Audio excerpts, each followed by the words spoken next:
Bueno, buenos días a todos. A mí me pidieron que hablara sobre el ideario socialista en el mundo. Y en primer lugar lo que quiero decir es, bueno, cómo se interpreta el socialismo, o sea, a qué refiere socialismo. En un sentido muy amplio entendemos al socialismo como una corriente de pensamiento que por sobre todas las cosas rechaza el individualismo burgués, privilegiando un concepto de lo social, de lo colectivo, de lo público. Ahora, si vamos a un sentido mucho más estricto, hablamos del socialismo a movimientos que son compatibles con la satisfacción de las demandas de la clase trabajadora o del proletariado, como guste llamarlo. Ahora, pensándolo así en su esencia y como función doctrinaria, deberíamos aclarar que es una corriente de pensamiento que nace fundamentalmente a la luz de la modernidad, que se da en el transcurso del siglo XVI y comienzo del XVII, y esto tiene una implicancia a nivel mundial fabulosa, porque primero cambia el concepto de mundo. Pero tal vez lo más impactante y de inmediato es la formación de un mercado mundial.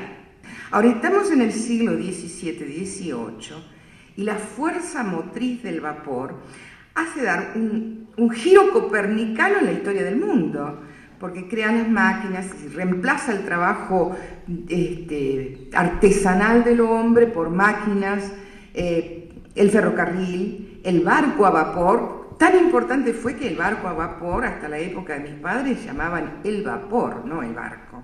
Entonces, esta tecnología integrada en este mundo de cambio significó su expresión máxima es lo que hemos conocido como la revolución industrial.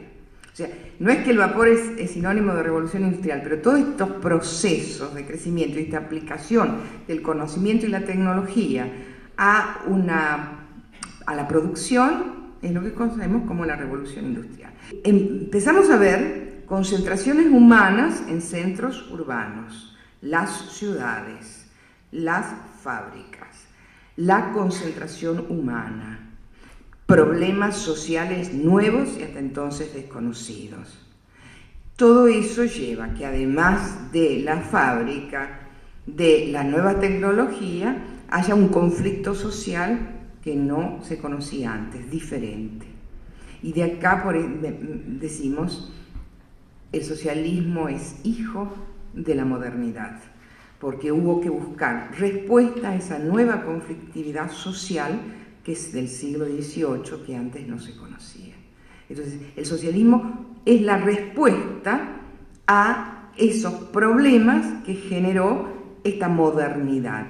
La Revolución Francesa es hija de todo esto, es también un elemento más de todo esto porque es un cuestionamiento a la política, es decir, acabar con los regímenes absolutistas, despóticos, para democratizar la vida política del ciudadano. Y las respuestas, vuelvo a insistir, las respuestas a todas estas problemáticas empieza siendo el socialismo, que en principio es de cierta manera algo hasta ingenuo y es lo que hemos llamado generalmente el socialismo utópico.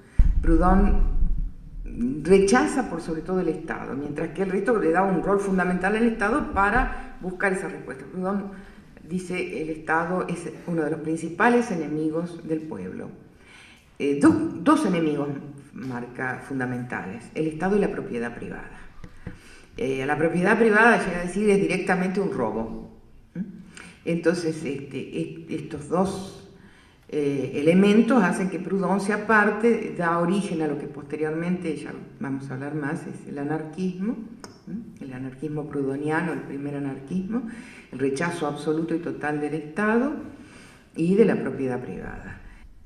A las problemáticas sociales, que decíamos del socialismo utópico, por otra parte va a aparecer una respuesta mucho más elaborada que los que conocemos como el socialismo científico. Es decir, el socialismo moderno es un poco hijo de Marx y Engels. Van a presentarse en sociedad de alguna manera a través de la publicación del Manifiesto Comunista. el año 1848. El manifiesto comunista se podría considerar así como un texto liminar de lo que va a ser la teoría marxista. Si bien es absolutamente sintético, plasma en lo esencial de su discurso lo que va a ser la esencia misma de la concepción marxista de la historia, de la vida y de la sociedad. Para este momento que estamos hablando, la modernidad, las dos clases en pugna sería, por un lado, la burguesía y por otro lado, el proletariado. ¿Qué es la burguesía? La burguesía es aquellos que consiguieron apropiarse y controlar los medios de producción, las tierras, las fábricas, las herramientas, etcétera, etcétera. El conocimiento, la ciencia, el control de la vida social. Eso sería la burguesía. ¿Y quiénes? Los proletarios. Los proletarios, aquellos que fueron expropiados de esos medios de producción previamente para constituirse este capitalismo y estos dos sectores sociales, burguesía, proletariado. Entonces, esta burguesía previamente expropió, quitó, sacó, retiró los medios de producción del control de estos que pasan a ser los proletarios y explota a los proletarios. Los explota haciéndolos trabajar, porque estos no tienen nada más que su capacidad de trabajo que deben venderla por un salario a los propietarios de los medios de producción. Pero en esta venta del salario, ese salario, dice Marx y Engels, no es equivalente a la cantidad de valor que agregan en su trabajo. Entonces, esa diferencia entre lo que obtienen por su trabajo y lo que realmente produjeron, agregaron a la materia prima como valor por su trabajo, sería la plusvalía. Y esa plusvalía, esa diferencia entre lo producido y lo que se paga por la producción de eso, esa plusvalía es la que va a constituir la acumulación originaria del capital, con la cual obviamente ese burgués es el que se la queda el burgués. Entonces estos proletarios deberían unirse, constituir un verdadero partido político de los trabajadores y acercar hacia ese partido político otros sectores de explotados, por ejemplo, los campesinos. Y atraer también para sí la intelectualidad avanzada que siempre había estado pensando en cómo solucionar. Entonces, a partir de ese partido, sí sería posible la toma del poder, de la destitución de la burguesía en el poder y armar un Estado controlado por los trabajadores. Y bueno, así nace la Primera Internacional. Esa Primera Internacional va a acabarse en el año finales del siglo XIX, 1889, si mal no recuerdo, y las rupturas entre la Primera y la Segunda Internacional van a estar ligadas justamente a esto, al permanente debate de cómo definimos y cómo calificamos al socialismo y cuál es el camino que fijamos para alcanzar la sociedad socialista que todos estamos de acuerdo que hay que llegar. Cuando Marx define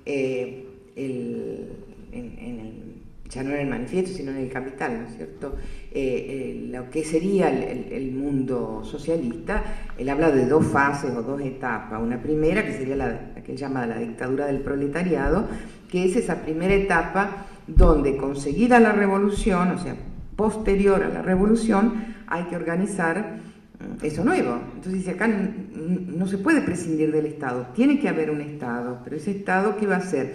Va a regular y por sobre todo tiene que cumplir una misión educadora, docente para con el pueblo, para extender esta idea del hombre comunista o del hombre socialista, que es inspirado en la solidaridad social, en la igualdad, aceptar las ideas de igualdad, solidaridad. Y ese primer Estado socialista de la dictadura del proletariado, obviamente, como su nombre lo dice, va a tener un rol muy fuerte el Estado, pero el Estado controlado por los trabajadores. En ese estado, primero, esa etapa de la dictadura del proletariado, sería la que facilitaría la llegada a la segunda etapa, que es la etapa o la fase superior de la sociedad comunista. Y en esta sí, ya el Estado no existe, ya no existe el salario, sino que cada uno recibiría lo indispensable o necesario para su subsistencia o para satisfacer sus necesidades. Esa primera internacional se quiebra, se escinde, y va a haber poco tiempo más tarde, en finales del siglo, se reúne la segunda internacional. La segunda internacional es tal vez más importante porque va a ser el espacio donde se van a debatir absolutamente todo. Y se va a debatir fundamentalmente esto de qué entendemos por socialismo, qué es ser socialista y cuáles son los caminos para llegar al socialismo. En el 17 se dio la Revolución Rusa y allí también la decisión fue muy grande, porque habría que colocarse frente a esta nueva realidad que era la toma del poder por el bolcheviquismo ruso. En la tercera internacional también lo llamamos el Cominter, o la Internacional Comunista. De alguna manera la tercera internacional o la Internacional Comunista fija los lineamientos del marxismo-leninismo. Va a seguir funcionando solo hasta la época de la Segunda Guerra Mundial, que por las condiciones de la guerra se disuelve. La segunda internacional, vuelvo a repetir, sería la socialdemocracia, pero exactamente como tal se va a definir recién en el 1951, o sea, luego de la Segunda Guerra Mundial, en la segunda posguerra. Queda claro una cosa, la internacional socialista apunta a esas premisas básicas de la igualdad de los hombres, de la solidaridad social y de la progresiva expropiación de los medios de producción, de la riqueza y del poder, con una profunda sensibilidad hacia lo que sean las demandas y las necesidades de la sociedad, pero por sobre todo lo que llamamos hoy los sectores populares. Si salimos fuera de Europa y en este momento posterior a la Segunda Guerra Mundial, hay que mirar, bueno, obviamente a China. Mao Zedong no solamente va a liderar la revolución, sino que va a ser un liderazgo sin intermediarios. Su figura es central y se adopta el marxismo-leninismo, pero con el sello peculiar que le va a dar lo que ya pasamos a llamar maoísmo. Vuelvo a insistir por esta figura central de Mao Zedong. Y en el caso de China, el agente revolucionario va a pasar a ser el campesino. Pero además, en el modelo chino, el devenir histórico, la explicación histórica de la sociedad pasaba por una lucha permanente, una lucha social, pero la lucha permanente, o sea, nunca acababa la lucha, permanentemente estaba en lucha. Y esto era fundamentalmente lo que los va a diferenciar del comunismo ruso. Hasta con cierto desprecio los chinos hablan de la burocracia stalinista rusa. Esto era el movimiento permanente, la lucha de clases permanente. ¿Para qué? Para constituir ese hombre nuevo que tendría que responder a este modelo campesino y revolucionario. Bueno, y si salimos de Europa, pero salimos también del África, de Asia, para venir a América Latina, yo creo que de alguna manera hay que recordar a José Carlos Mariátegui. Mariátegui es un intelectual peruano, que lo rescato porque él es uno de los que va a intentar repensar el marxismo desde Latinoamérica. Lee o relee el marxismo, pero centrando y poniendo como el gran agente movilizador del cambio al aborigen, al indio.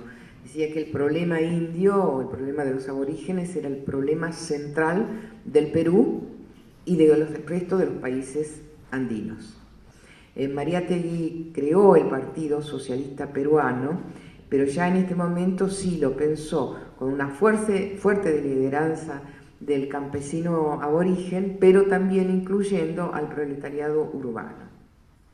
Cuando muere Mariátegui en los años 30, creo que exactamente en el año 30, el Partido Socialista se disuelve y se va a transformar en el Partido Comunista Peruano. Entonces, y bueno, sin duda, América Latina, bueno, el castrismo. El castrismo es básicamente esto, ¿no? Una forma de lucha revolucionaria. Y lo llamativo que esa forma de lucha revolucionaria está dirigida por un grupo, por lo que ellos llamaron un ejército popular o la guerra de guerrillas, que iría a triunfar sin el apoyo de ningún partido, o sin el apoyo, no sé, con la ausencia, en su ejecución, con la ausencia de un partido marxista clásico. O sea, la guerra de guerrilla de Fidel triunfa sin el compromiso del Partido Comunista Cubano. Pero una vez obtenido el poder, ese gobierno revolucionario se consolida bajo una fuerte lideranza de Fidel Castro, en este caso, ¿no? Otra vez así medio al estilo Mao, la fuerte figura de este líder. Y lo otro que también es un rasgo característico del castrismo y del triunfo revolucionario es que a partir de una plataforma democrática y nacionalista, porque lo que se fija como objetivo de esa revolución castrista es la destitución de Batista, la implantación de una democracia y la reivindicación del nacionalismo contra el imperialismo norteamericano. Sin ser tan explícito que era contra el imperialismo norteamericano, era por la defensa de los intereses nacionales de Cuba. Eso fue la plataforma política con la cual se accede al poder. Pero no se puede hablar del régimen castrista sin hablar de Che Guevara. Sus ideas, sus convicciones pueden ser fácilmente rastreadas a través de las obras.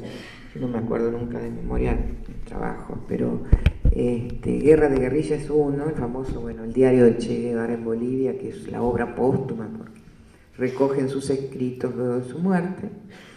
Socialismo y el hombre en Cuba, táctica y estrategia de la revolución latinoamericana. Serían las obras principales de Guevara. Y bueno, a través de ello se puede definir, ¿no?, cuál era el ideario guevarista. Lo llamativo, tal vez lo primero, es esto de la guerrilla rural. No la insurrección urbana, sino la guerrilla rural. Esa guerrilla rural tenía la posibilidad de crear las condiciones para la revolución. O sea, no es necesario la existencia de condiciones previas. Una de las grandes discusiones, vuelvo a insistir, por eso el socialismo siempre se divide por dos, una de las grandes discusiones era cómo hacer la revolución. Tienen que estar creadas las condiciones para. Guevara dice, no es necesario que estén creadas las condiciones. Siempre que haya un grupo guerrillero de vanguardia insertado entre el mundo rural latinoamericano, es posible crear esas condiciones y llevar adelante la revolución. Y otra de las ideas centrales del guevarismo es el hombre nuevo. Es decir, el objetivo supremo de la revolución es dar origen al hombre nuevo. ¿Cuál es el hombre nuevo?